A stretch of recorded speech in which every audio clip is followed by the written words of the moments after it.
So I was looking at all the political parties on my home continent, and I decided to investigate what the various left-wing communist socialist political parties in the different countries believe and advocate for, and how their ideas differ from classical thinkers and founders like Marx and Engels.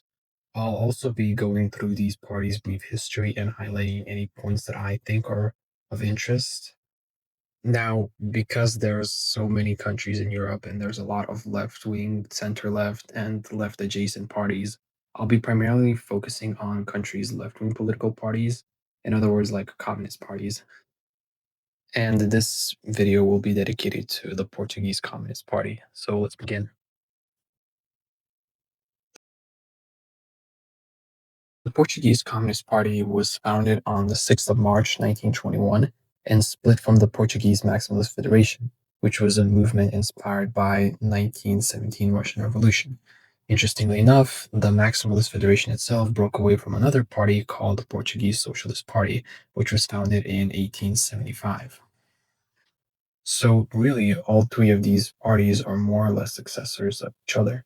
Now, obviously, we're not interested in these two political parties. We're looking at the current one.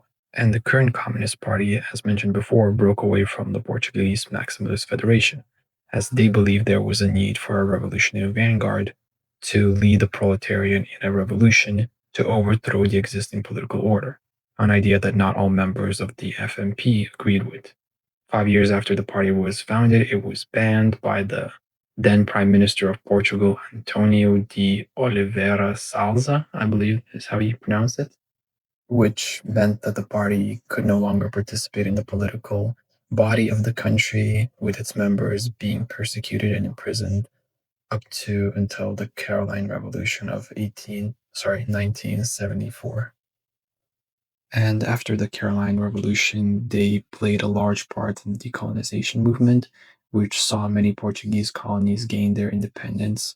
And honestly, from 1974, the party basically ran the government for less than a year, after which they participated in two elections, one in 1975 and one in 1976, and lost both of them.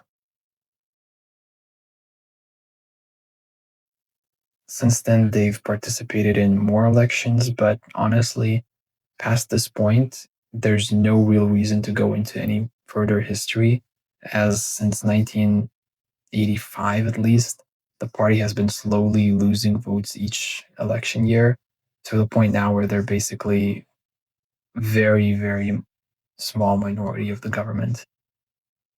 Now, the Portuguese Communist Party's ideology is that of Marxist-Leninist and is strongly influenced by the Soviet model of communism. As mentioned before, they see themselves as a vanguard of social change and believe in the concept of international socialism.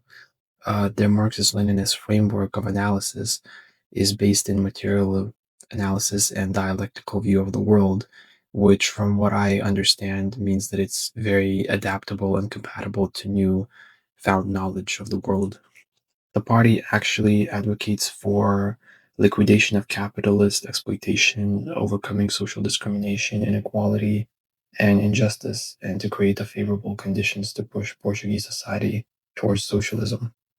The four main things that the Portuguese Communist Party is focused on is democratization of all national affairs, social ownership of the means of production, the liberation of working people from all forms of oppression and exploitation, as well as access to high levels of education.